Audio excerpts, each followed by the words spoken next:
Cetodharpanamarjanam Bhavamahadavagninirvatam Shriya Kairava Chandrika Vitaranam Vidyavadujivanam Vandandam Gurivardhanam Pratipadam Puranamritatsvaram Sarvatma Snapanam Param Vijayate Shri Krishna Sankirtanam.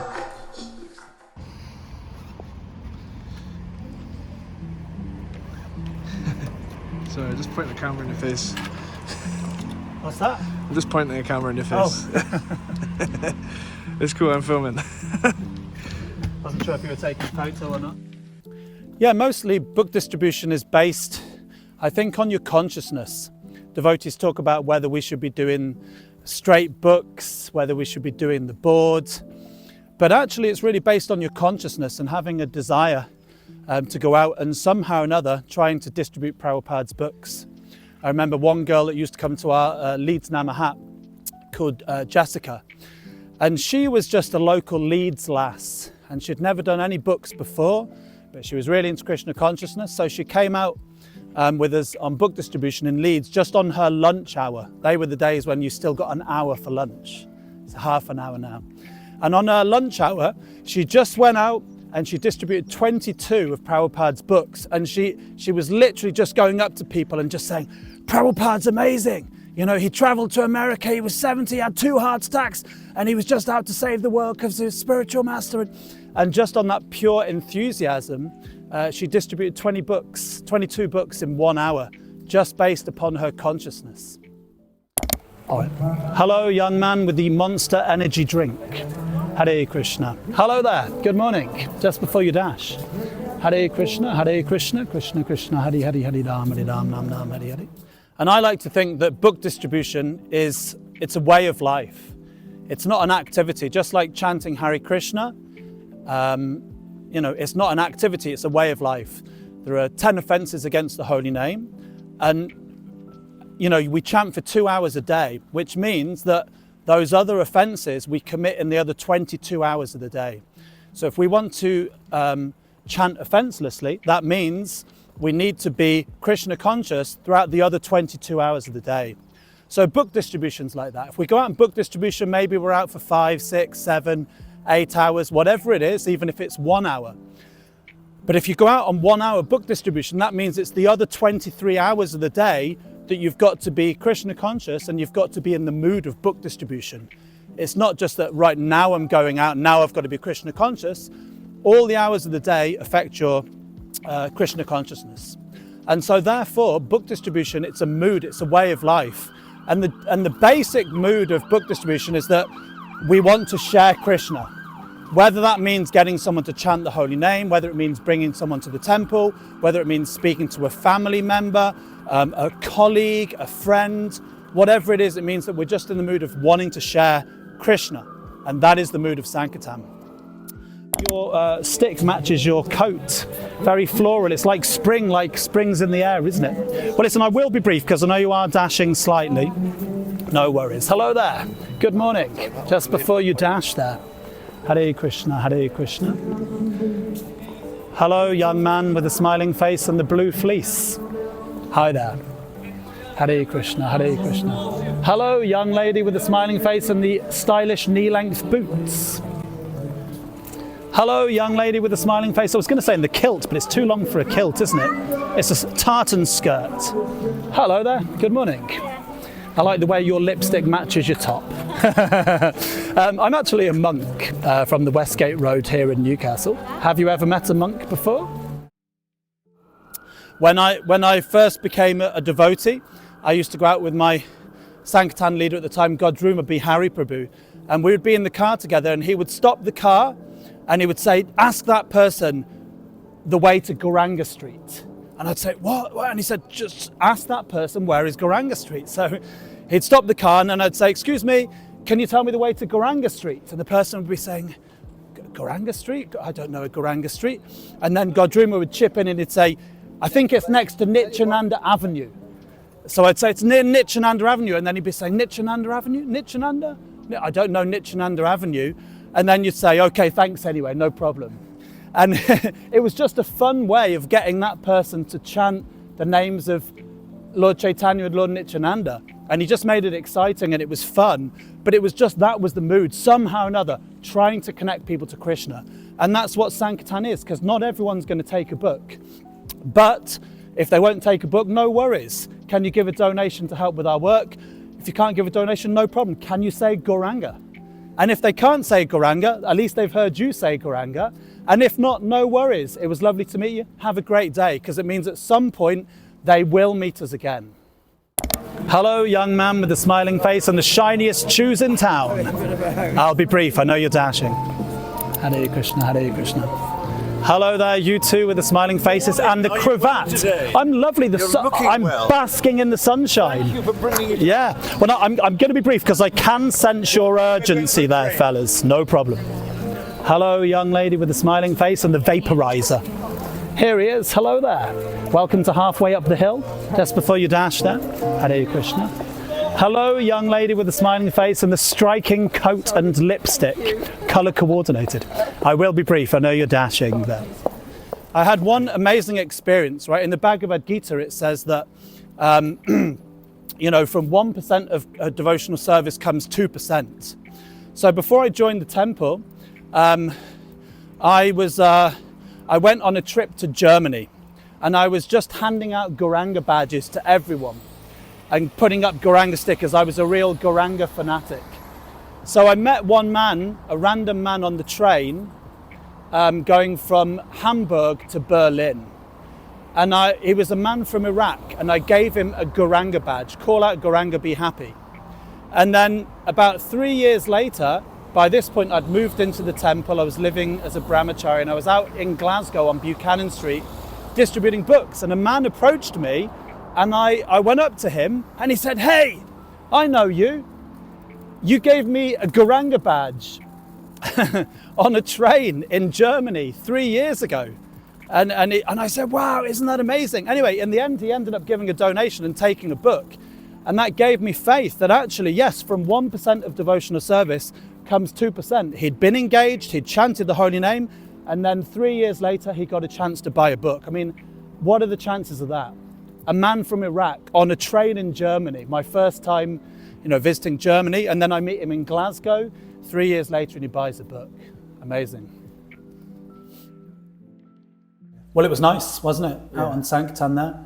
Nice to have the sun shining. We did about maybe an hour and a quarter or something. Yeah, I don't want it to end. Yeah. It was a bit flavorful. Yeah, we were just saying, right, that Sankirtan is, like, at least myself, I find that it's hard to start at the beginning of the day. But at the end of the day, it's impossible to stop. Yeah. Because you get that taste. Yeah, it's really a special thing to do. Yeah. It is, like what you said, it's hard to get out the gates. So yeah. I guess we'll have to try and get out the gates now. Yeah. Was you watched a couple of the other episodes of the? Yeah, I watched the episode with the Srila Prabhu. Yeah, it was really nice. Interesting to hear about different devotees and their perspectives. Yeah. So I guess we could kick off. I was wondering, like, yes.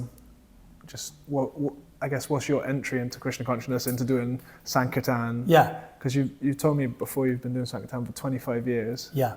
Which is like a quarter of a century. You know. You're good at maths. Silver Jubilee.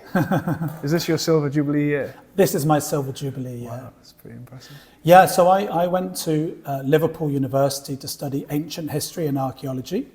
I'd been to Egypt a couple of times when I was younger, and I became fascinated by ancient civilizations.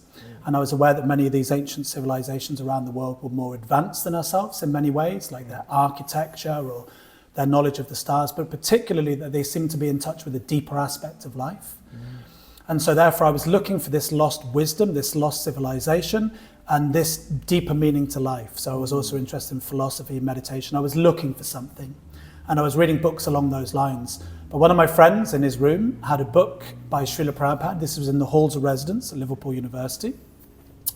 Actually, even before I got to Liverpool University, what was quite amazing was I saw devotees in Prague. After my A-levels and I went to university, I went traveling around Europe with some friends. And I'd made my first ever prayer to God just before I went traveling. I wasn't brought up religious. Anyway, it's a long story, but I hadn't really worked hard for my A-levels, and I felt like, oh, I'm going to fail all my A-levels. If I don't pass my exams, I won't get to university. If I don't get to university, I won't get a job. My life is a failure. So I made my first ever prayer to God. My mum had given me some books. I'd had a bit of a spiritual awakening around 17 or something, 16. And I'd read this book called Conversations with God. And it said that God was joy, truth, and love. So I didn't know what God was, but I made this prayer to God.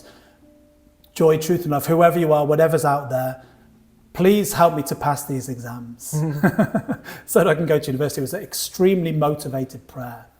So I made that prayer, and then a week later, I went traveling around Europe with some friends. One of my friends had been to the Hare Krishna tent at Glastonbury. He'd spent his whole 3 days in there. He'd fallen in there in an intoxicated condition, and he was given a book, Chant and Be Happy. And he brought that book with him traveling. He showed me that book, and so he showed me the Maha Mantra. So that was my first introduction to the Maha Mantra, a week after I'd made this motivated prayer to God. And then, as we were traveling around Europe, we went to Prague and we saw a Harinam singing and dancing down the streets in Prague. And I was like, wow, what is this? What is this? And I wanted to join in, I want to just join like the conga, join in the conga. Anyway, like that. So that was my first connection with Krishna. Then I went to Liverpool University, even though I didn't get the grades, but I felt like Krishna had made a bigger plan. So I went to Liverpool University, and one of my friends in the halls of residency had a book in his room, Life Comes from Life.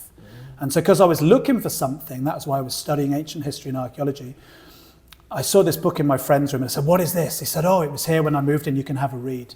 And I read that book on one train journey from Liverpool University to Bangor University in Wales, North Wales. And I read that book in one go and I was like, this is what I've been looking for. There was something very new and exotic about it, but at the same time, there was something familiar. Anyway, I then came across a second-hand bookshop in Liverpool. I found many more of Srila Prabhupada's books. I was walking down into town one day, and one of my, like a voice inside me said, oh, just check this bookshop to see if there's any more of those books by that person, And there was a box on the pavement, 50p books, And a voice just said, oh, you should check that box, there'll be some more of those books. And I came out with about 15 of Prabhupada's books. So for the next 6 months, I was just reading Prabhupada's books and I was more and more convinced by it. So for 6 months, I was reading Prabhupada's books. I hadn't met any devotees. Then when I went back to Liverpool University at the start of the second year, one of my friends and we went into town. And at the end of the day, my friend said, hey, I met a monk today. I was, really? And he said, yeah. And he gave me a sticker, call out Gauranga, be happy. And he said, and it's the same monk that I met in Leeds 3 months ago. And I said, really? I said, where was he? And he told me where he was. So every day for the next week, I went into Liverpool Town Centre trying to find this monk. Something told me it was a Hare Krishna monk. Anyway, I didn't find the monks. But what happened was I found the temple in Liverpool.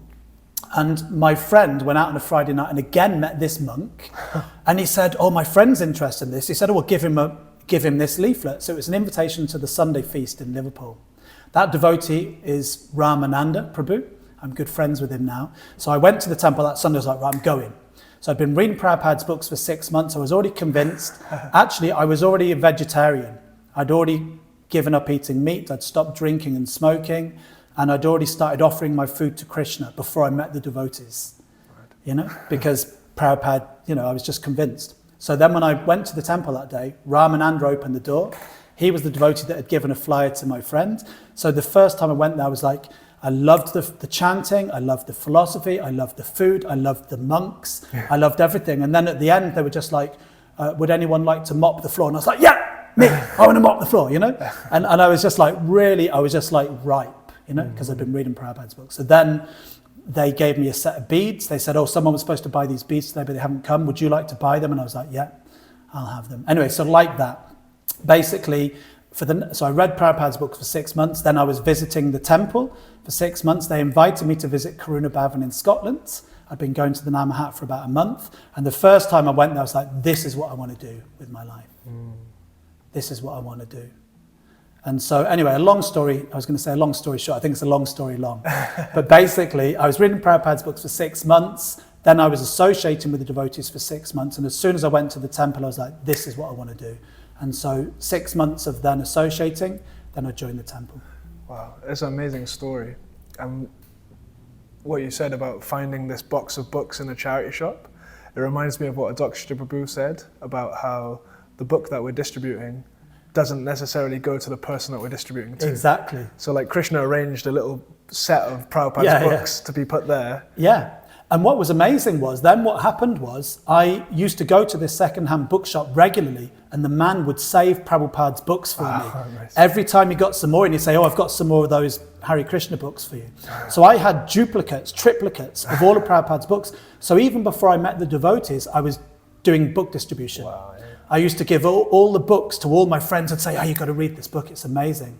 So I distributed a lot of books before I even met the devotees, just because I had more than one copy, and I was like, I've got to share this. This is amazing, you know. Mm-hmm. So like so you started off in Karuna Bhavan. Yes. Was it straight into the books, or did you have other services first? Yeah, no, it was straight into book distribution. That was kind of the modus operandi at Karuna Bhavan at the time. Everyone did book distribution. So basically, I'd been going to the Liverpool temple for about 5 weeks, and they said, would you like to visit our temple in Scotland? And I said, yeah.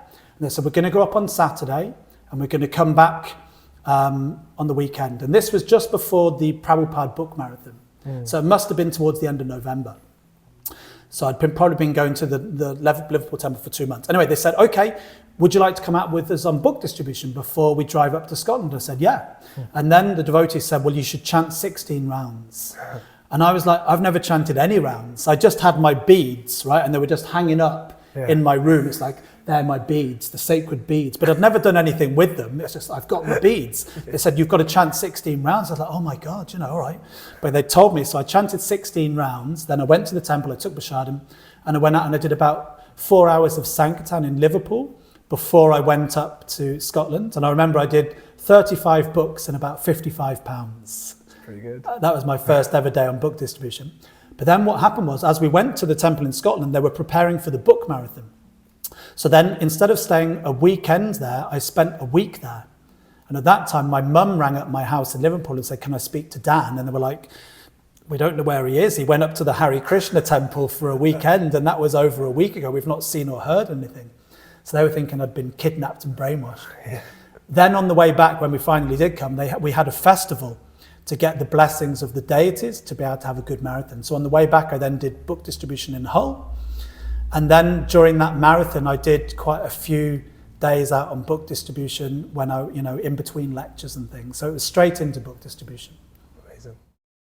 I'm actually a monk from the Westgate Road here in Newcastle. Have you ever met a monk before? No. Oh, it's probably not an everyday occurrence. Friar Tuck on where? Oh yeah, that's right. He had a big belly, didn't he? I'm getting there myself. Well, yes, so we're having a benefit day today. We're not looking for nuns, although you look peaceful and wise, Well, at least you're honest. Yeah, that's it. I have to say, I never had plans to become a monk, but you never know what life's got in store for you, do you? Sometimes life takes its own course, But in our tradition, you can also marry. So I spent 13 years living a monastic lifestyle in a temple in Scotland in orange robes with the funny hair. But I moved down to the northeast about 11 years ago when I married. So now my wife and I, we live in Sunderland, but I run a meditation centre in Newcastle, and I wear robes now, white robes as opposed to orange ones, and I have a little family and stuff. So, I'm not living in the temple now, but I still practice the same lifestyle.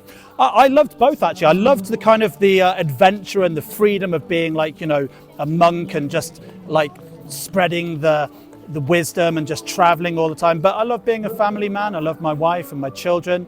And for me, it's not about what the external is. You can practice these teachings in your life wherever you're from, and whatever your situation of life is, But I've been doing it for 25 years. And for me, it's brought a great peace and happiness in my life. And I want to try and share that with others.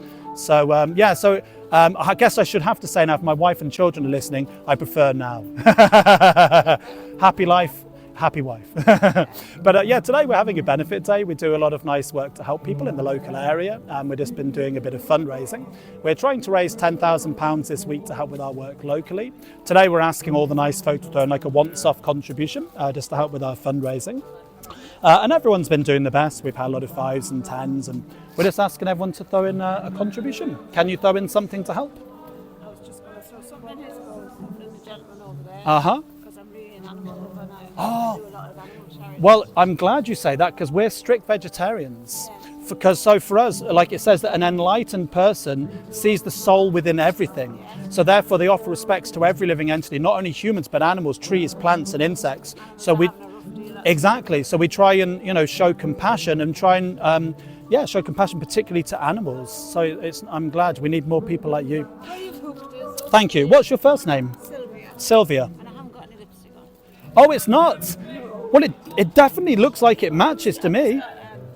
Chapstick on. Ah, well, it definitely, it does. You're naturally colour coordinated, Sylvia. Because I'm going to donate to this. Yeah, no, I appreciate that. Thanks, Sylvia. Let me give you one of these. This is a book of ancient wisdom and philosophy from the Far East, teaching us the art of inner happiness according to the ancient wisdom from India.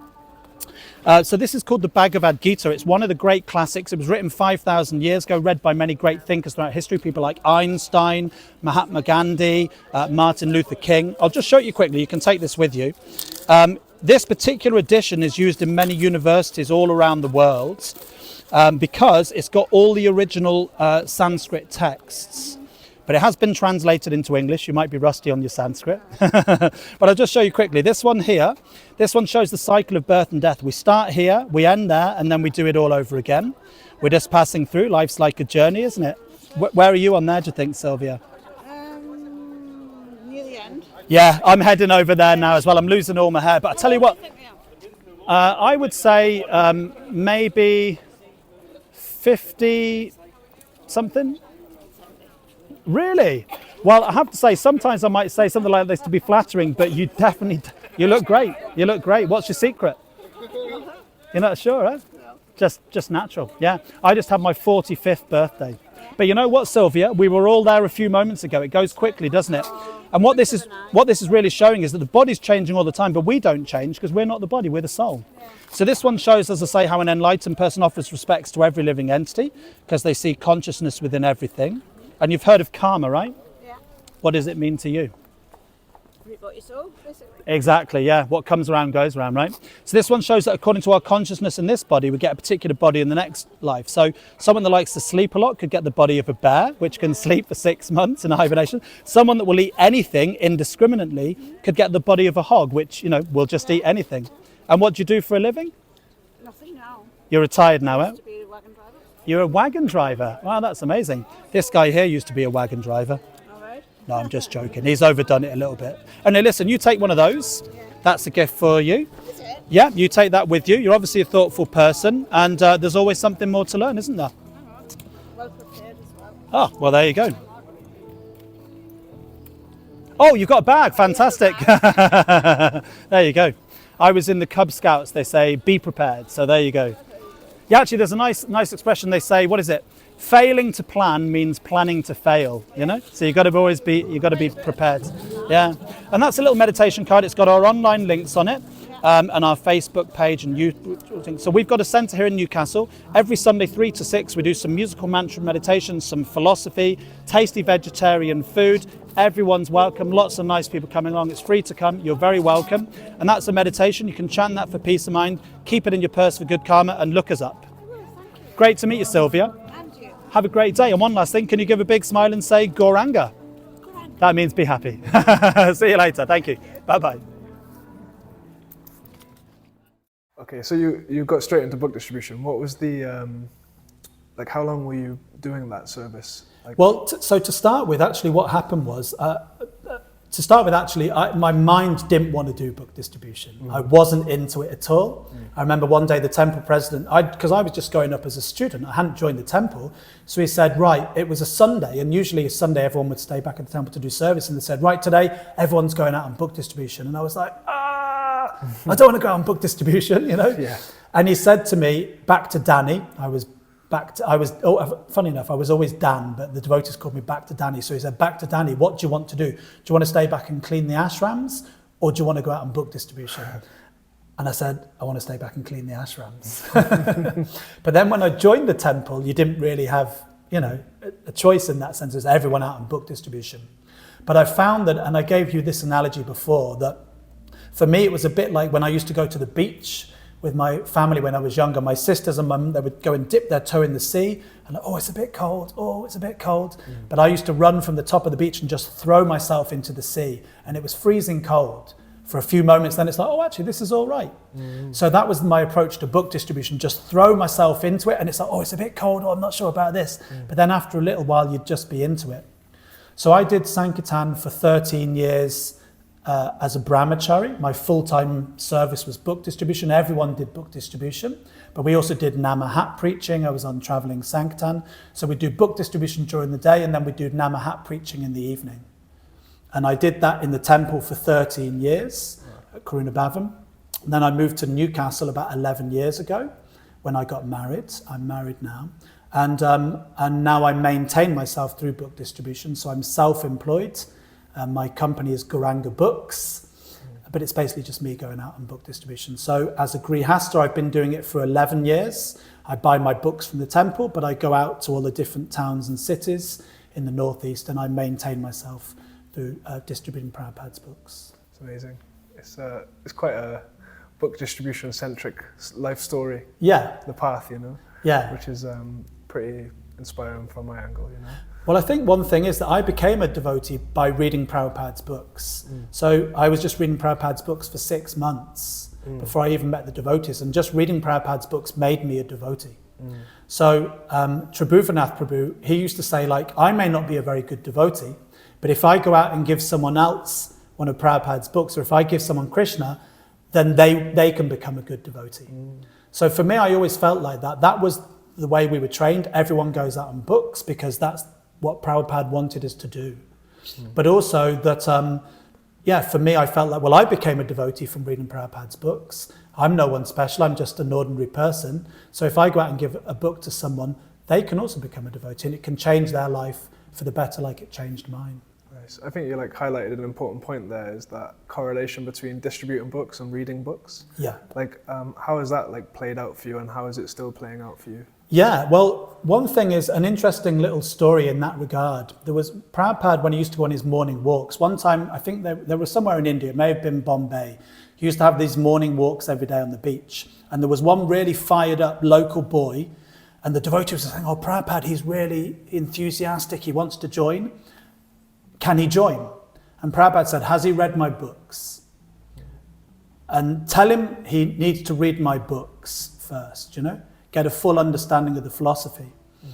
And then what happened was they told this devotee, no, you have to read Prabhupada's books. And then this person stopped coming, and he never joined. And they told Prabhupada, he said, yes. He said, if they join on sentiment, they will leave on sentiment. So in the beginning of Krishna consciousness, we become inspired. It's like, oh, Prasadam's amazing, Kirtan's amazing, the devotees are amazing. But if it's only based upon that this is great and it's sentimental, but we don't have a full understanding and we're not firmly rooted in the teachings of Srila Prabhupada and Lord Chaitanya, then yes, we'll join in sentiment, but we'll leave. So for me, I've always enjoyed reading Prabhupada's books. And for me, I've seen that over the years, the devotees that actually study Prabhupada's books, they read Prabhupada's books regularly, they're devotees that are still here. And ultimately, devotional service is measured over a lifetime. And book distribution is measured over a lifetime. When I went to the Book Distribution Marathon Festival this year, there was lots of devotees there. And I was thinking, I don't recognize most of these devotees now, And so therefore I was thinking, yes, some of the devotees that were there back in the day, they're not there now. Now, either it just means they're not involved in book distribution anymore, they're doing other services, and that's fine. But inevitably, it means that some will have just left Krishna consciousness. So I really do feel that it's so important to study Prabhupada's books. And I remember when I first joined the temple, we used to have, at the end of class, we had 15 minutes of personal reading. This is when I first joined. And I remembered one day, within literally the first few weeks, we had 15 minutes of personal reading, and I was reading Prabhupada's Bhagavad Gita. And I read in chapter 18, text 66, we all know the verse, Sarvadhaman parijjaja mam ekam sharanam vaja aham tvam sarva papabhyo moksha yashami masuchaha. Abandon all varieties of religion and just surrender unto me. I shall deliver you from all sin-free actions. Do not fear. Now, Prabhupada, in the purport, he says masuchaha. He says it translates as do not fear, do not hesitate, do not worry. The translation is just do not fear. But in the purport, he says masuchaha means do not fear, do not hesitate, do not worry. And I wrote that down. At that time, you know, I would do my reading, I'd write down anything that I found inspiring. So this was like, you know, 25 years ago, almost 24, 25 years ago, I first read that. And for me, I remembered that and I meditated upon that every day for Sankirtan, because when you go out on Sankirtan, do not fear, because we're going out there and we're in the lion's den, we're in the land of Maya, we're forced by, you know, we're surrounded by people who are not devotees. And sometimes it's a little overwhelming, you know, particularly when you first join, you feel like, oh, these people are all doing the things that I want to do, you know? So we need to have full conviction in Prabhupada's book. So I remembered that. Do not fear, do not hesitate. Because when we're out on Sankirtan, sometimes we think, oh, shall I approach that person? No, no, they won't take a book. Oh, that person looks a bit scary. But it was like, no, do not fear, do not hesitate, do not worry. So I read that 25 years ago. And just one little thing, you can read something in Prabhupada's books which might change the course of your life.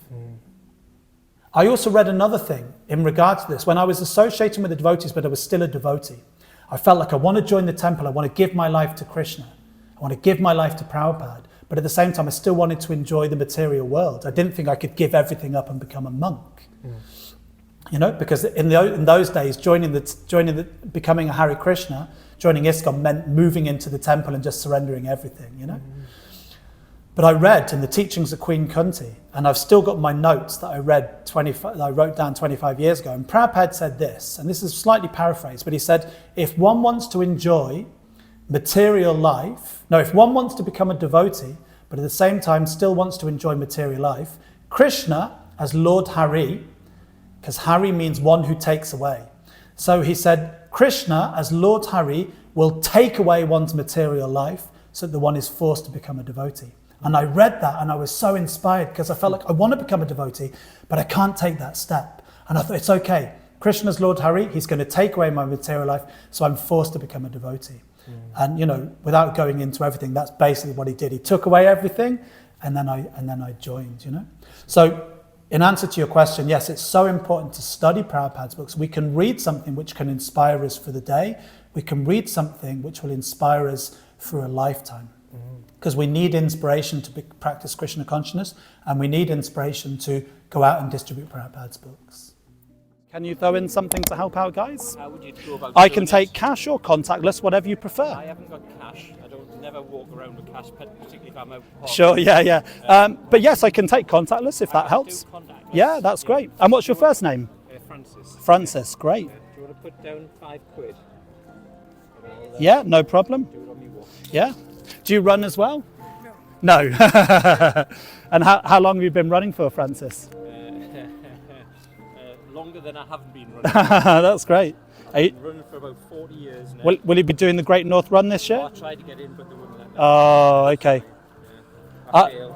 I got in one year with a ballot and then I became a member, which means you can bypass the ballot every year for 3 years. So that's great, thanks. Well, I've got a gift for you just before you go. Sorry, I know I am holding you up. This is a book of ancient wisdom and philosophy from the Far East, teaching us the art of inner happiness according to the ancient wisdom from India. It's got some interviews with George Harrison and John Lennon. It's all about the power of sound, how sound can elevate our consciousness, particularly sacred sound or mantra meditation. Anyway, you look like thoughtful folk. And this is a little meditation card. It's got our online links on it and a meditation. You can chant that for peace of mind. Keep it in your wallet for good karma, one for you too.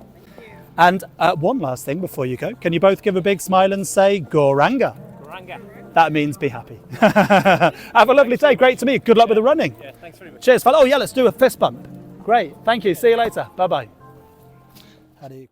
So yeah, you was talking about how like, you know, your mother and your sister, they would dip their toe in the water. Yes. And you'd just dive in. Yeah. So like, I'm sure there's people listening that are at that stage of book distribution. Yeah. Where they are scared to jump in and they do dip their toe in. And like, what words would you give to inspire them? Because a lot of people can't just join the ashram. And like they are rooted within certain duties and responsibilities. You know? Well, the good thing is that in the old days, book distribution was very much an ashram-based thing. It was the brahmacharis, it was the brahmacharinis. But we've moved away from that quite some time ago. Nowadays, we're like in the 70s or 80s, it was like 99% of devotees lived in the ashram, 1% with the congregation. Nowadays, it's more 99% of the congregation, 1% are living in the ashram. And therefore we have this motto, a little from a lot. We want to try and engage everyone in doing a little. And so we've got, stalwarts and, inspiring leaders like Vaisheshika Prabhu, who have shown that in ISKCON Silicon Valley, they don't have any full-time devotees, yet they're like leading the world in book distribution. Because firstly, they've got a leader who is into book distribution. I was listening to a lecture by him on the way here. He was saying we have to become an advocate, right? So even if we're not doing books, physically distributing books, we all have to be an advocate of book distribution. So an advocate, he said, and I'll paraphrase this, but is someone who publicly supports and encourages a policy, right? So therefore, we all have to be book distributors. And that doesn't necessarily mean that, okay, I'm working full-time, but firstly, it means we support the idea. We're an advocate. I think it's a good thing. I think everyone should get one of Prabhupada's books. And then we can think about, well, how can I do that? Now, one thing I think we need to do is we need to try and associate with other book distributors. That's why we're having these podcasts for everyone to listen to at home, because we're hoping that by associating with book distributors, we will all get the bug for book distribution, or it will inspire others. For me, that's an important thing. I become inspired in book distribution by associating with other book distributors. Like we've been out together today, right? And I was so happy to go out with a book distributor. We did an hour and a half book distribution in Newcastle, and it was so inspiring for me to be with you, another book distributor. Same. Yeah. So therefore, it's really important. So there will always be someone in the community who's good. And when I used to go out on book distribution, I would just watch the way the other devotees were doing it, and I'd say, they can do it. I can do it as well. And I would just practice what they were saying. I would just use their lines. And then at some point I started to just come into my own, and I would just develop my own style. But to start with, I just imitated, I just would do what they would do. And sometimes you can just go out and watch the distributors. Like Vaisheshika says, just go out and touch the pavement. I don't want you to do any books today. So go out on the monthly Sankirtan festival. Go out on the Sacred Street Party. We do a Sacred Street Party here in Newcastle once a month, third Saturday of every month. We all go out and just touch the pavement. You don't even have to do any books, But he says that when you get there, people will watch someone else doing books and think, oh, well, I want to have a go at that, So just have a go. There's nothing to lose, but there's everything to gain. Yeah. So that's one way I would say is associate with other book distributors, and just go out and inquire from them what to do. I'm afraid, I don't want to ask for a donation. I feel like an imposter. What shall I do? And they will be able to say, listen, don't worry about it. I've been there. They'll be able to give you suggestions, practical advice. So associate with book distributors. And another thing is there's so many ways to distribute books now. Just go to your local temple, just buy a pack of Prabhupada's books, just buy a pack of 20 small books. You buy them and then just give them out to friends. Yeah. Give them to colleagues. Give them to your family members. Leave one on the bus, You put them in the co-op. Yeah, put them anywhere, Because the point that you made at the beginning, like I got a book, it was in my friend's room at university. I don't know how that book got there. I don't know how many people had the book before it. Somehow or another it got there. I found it, and here I am today. So, if you're afraid, okay, just buy a pack of books. Just give them out. Leave one on the bus. Leave one in the library, Amazing things can happen if you just get the books out. Each book has got someone's name on it. But yes, practical solutions. Go out with your local monthly Sankirtan festival. Go out on the Sacred Street Party. Ask other devotees, but at least we should all become an advocate. That even if I can't go out, I should understand its importance and try and share that with other people, Yeah, it's nice if you actually do hit the pavement and watch those kind of more seasoned Sankirtan devotees. Yeah. For me, it feels like it's almost like purifying to my eyes, like the whole experience of watching one. Like on Cardiff High Street, we've always got a book distributor there. Yeah. So if I'm in town dealing with some business or whatnot, like I can see the Sankirtan devotee. Exactly. And it's like there's something about a Sankirtan devotee against the horde of people shopping. It's like, and go give them a tenner. Go and support that. That's you can advocate with your with your money too. That's another thing. Yeah, even if you can't distribute the books, sponsor books. Exactly. Yeah. Like for instance, there are many devotees that are going out on books that could distribute more books, but they don't have all the books, or they can't afford to just pass them out so freely.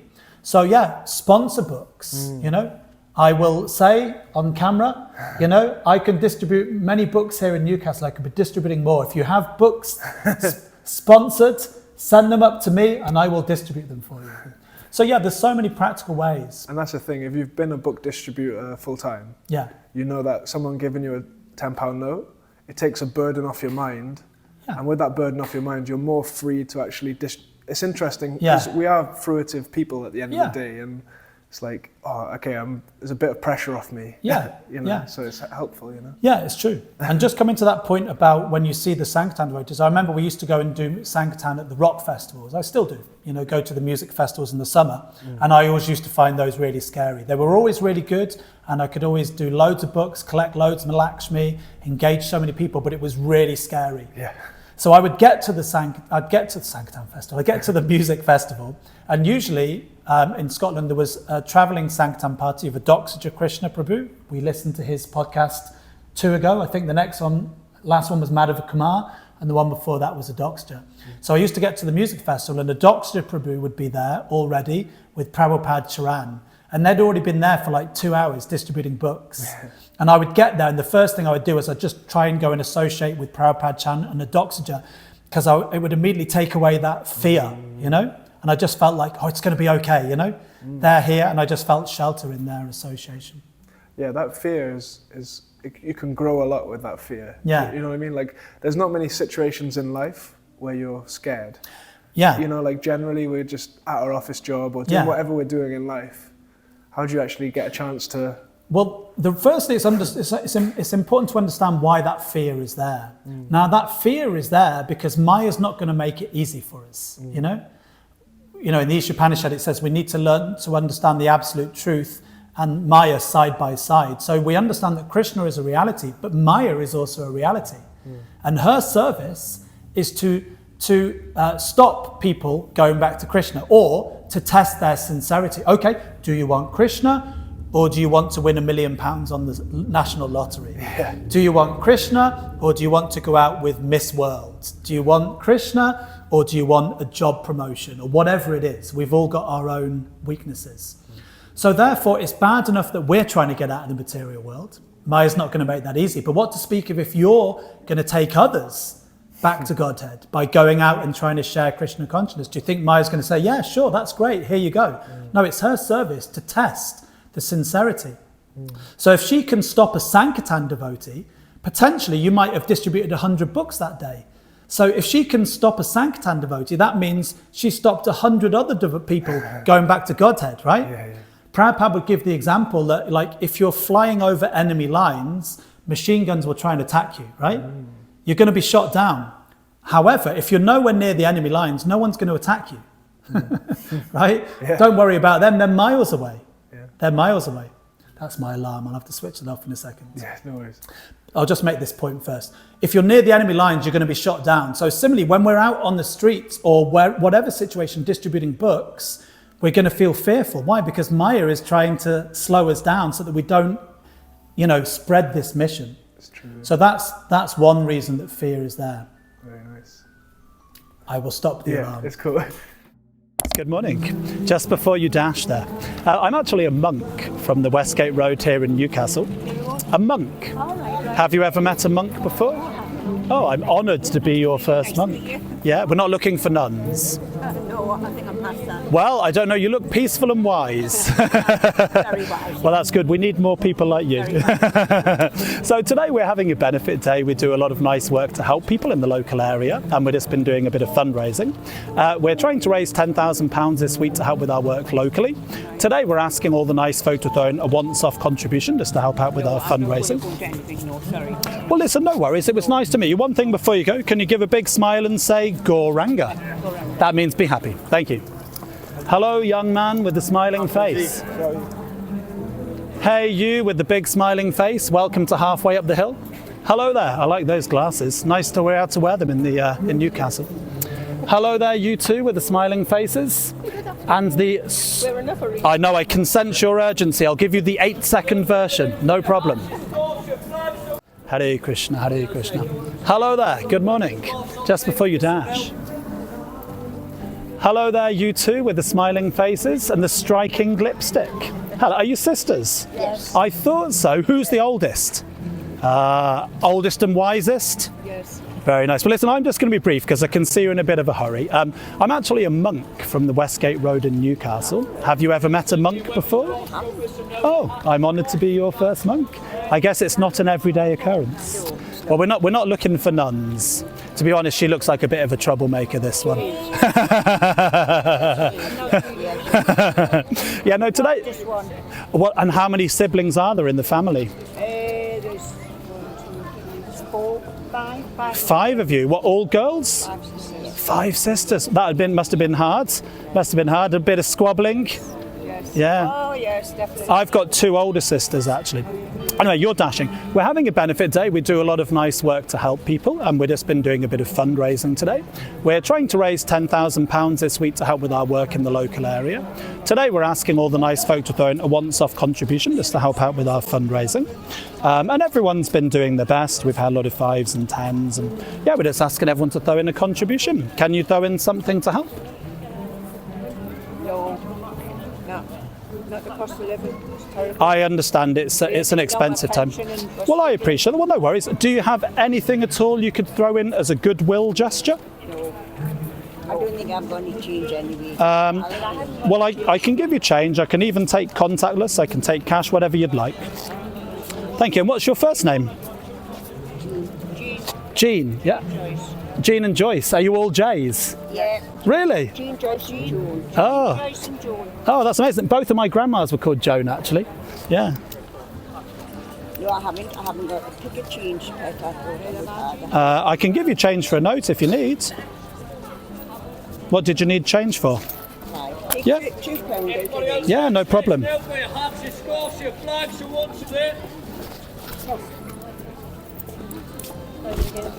There you go.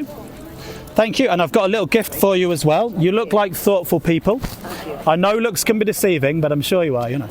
So this is a book of ancient wisdom from the Far East, teaching us the art of inner happiness according to the ancient wisdom from India. And this is all about the power of sound, how sound can raise our consciousness. So it's all about the power of sound, sacred sound or mantra meditation. It's got some interviews with George Harrison and John Lennon, if you're old enough to remember the Beatles.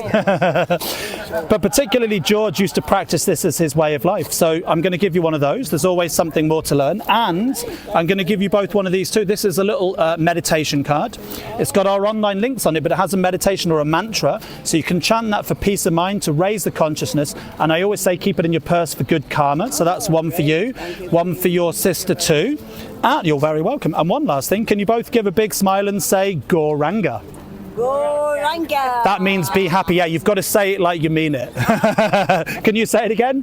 Gauranga. Gauranga. Perfect. You're looking happier already. Lovely to meet you. Have a great day, ladies. See you later. Bye-bye. Hare Krishna. So that's one reason that fear is there, because, you know, it's Maya's way of slowing down the spreading of Krishna consciousness. That's one thing, right? So to understand that Krishna's there, Maya is also a reality. But we can get strength and we can overcome this fear. Like Prabhupada's name is Abhay Charan, Abhay Charan out of India. One becomes fearless having taken shelter at the lotus feet of Krishna. So we become fearless when we do take shelter of Krishna. And my experience is that every day when I go out and distribute books, there's fear in my heart to start with. But as soon as I just get started with understanding that this is what Prabhupada wants me to do, this is what Krishna wants me to do, this is what the Panchatattva want me to do. You know, it said the Panchatattva, they broke open the storehouse of love of God and they distributed it freely without considering who was fit or who was unfit. You know, Lord Nityananda, he engaged Jagai and Madai, the worst possible people in the land. So we have to understand philosophically, yes, this may not be what my mind and senses want to do, but this is an order coming from above.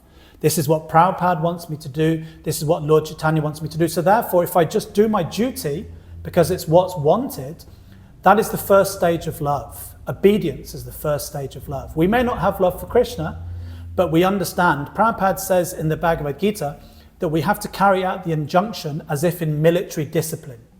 So in the military, it's like you get trained, okay, do this, you know? So for my training in the ashram, it was like, to start with, okay, I'm doing this because I've got to do it, you know? Obedience. But then when you do it, then actually you start to develop a taste for it. You start to develop an attachment for it. And rather than being pushed to do it, we're pushing ourselves. And we also have to understand that Prabhupada said, this is a pushing movement. My spiritual master is pushing me, I am pushing you. Now, either we have to push ourselves or Maya is going to push us. That's the reality. If we don't push ourselves to do something pleasing for Lord Chaitanya and Srila Prabhupada, Maya is going to push us to do something to satisfy our mind and senses. But then dukhalayam ashashvatam, that happiness is temporary. Well, it's suffering actually. It's not happiness. So yeah, one thing is to understand where the fear comes from. Another thing is to realize that actually there's a book called Feel the Fear and Do It Anyway. And that for me was also a meditation. Yes, it's fearful, right? Because it's getting out of my comfort zone. You have to push yourself out of your comfort zone to distribute a book to someone, because firstly you have to say, I'm a Hare Krishna. Sometimes we might be scared to say, I'm a Hare Krishna, right? You know? So, amongst your work colleagues, you don't want to be seen in that way. But actually, you'll find that a lot of people will find it really interesting. Oh, you're into meditation, you're into yoga, you're into spirituality. That's amazing. I'd love to do that. So you'll find a lot of people will actually find it interesting. That's the thing. Krishna consciousness is cool. Yeah. It's just we have to own that. Yeah. You know, like, because it's the coolest thing. It's the highest culture. Yeah. To be a Vaikuntha man, that's cool. Yeah. Not to be like whatever else. So Actually, that just reminds me, Tamal Krishna Maharaj, he said, with marketing, right? He said marketing is the art of convincing someone to buy something that they don't actually need. Yeah. Right? Now, when you are marketing something, you've got competition. If you see coffee shops, they're all next to each other. Starbucks is next to Cafe Nero, is next to coffee, is next to this. And I sometimes think, well, why are they all next to each other? But they're always competing with each other, right? Now, so marketing, you've got competition, right? And you're convincing people to buy something that they don't actually really need, right? But in Krishna consciousness, we've got no competition. We've got no one is giving the knowledge that is there in Bhagavad Gita. No one is giving this transcendental knowledge, right? It's the only thing that actually will solve all problems in life, right? So we've got the monopoly of the market. No one else has got it. No, we've got no competitors, right? And this is the only thing that people actually need. This is not a coffee that no one needs. People actually need this. They want this. But the only problem is we don't want to get out of our comfort zone to share it with others. But when we do get out of our comfort zone to share it with others, ye yata mam prapadyante tam stataiva bhajamyaham. Krishna immediately reciprocates. And Krishna says in the Bhagavad Gita, there is none more dear to me than those who preach my glories. Why? Because you're engaging people in their first steps in spiritual life. I'm a father now, you know. When my children were first learning to walk, it's like, oh, so happy to see them take their first steps. There's a picture of Prabhupada in the Leelamrita where he was staying at Sally Agarwal's. And there's a picture where he's seeing Bridge Mohan, I think he was called, taking his first steps. And Prabhupada's like, you know, he's like smiling just to see this boy taking his first steps. So in the same way, Krishna is so happy to see his children taking their first steps in spiritual life. So therefore, the person that helps people to take their first steps, there is no one more dear to me. So when we get out of our comfort zone and we do this, we don't feel fear. We feel direct reciprocation from Lord Chaitanya and from Prabhupada. And that inspiration allows us to carry on. Okay, let's get out there. Let's go on Sankirtan. Jai. You fired us up. Jai. Srila Prabhupada ki. Jai. Panchatama ki. Jai. Chaitanya Vallabha ki. Jai. Okay. Back to Rupa Prabhu ki. Jai. Okay, nice one, guys. Thanks for watching. Thanks for watching. If you're not already, please subscribe to this podcast. Share it with your friends. Leave a comment on this video. Tell us anything that you liked in the video. Or anything that you would like to see on future episodes. Like the video, subscribe to the channel, share it with your friends and leave a comment on this. Nama Om Vishnu Padaya Krishna Pristaya Bhutale Shrimate Bhakti Vedanta Swami Iti Namane Nama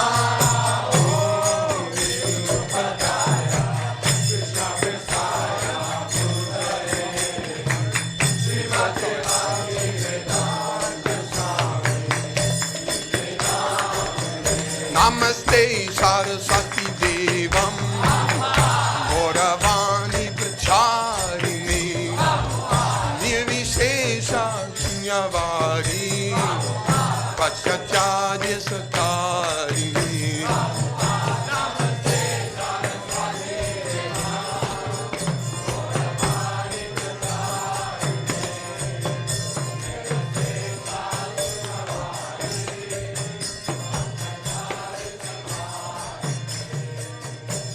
Nama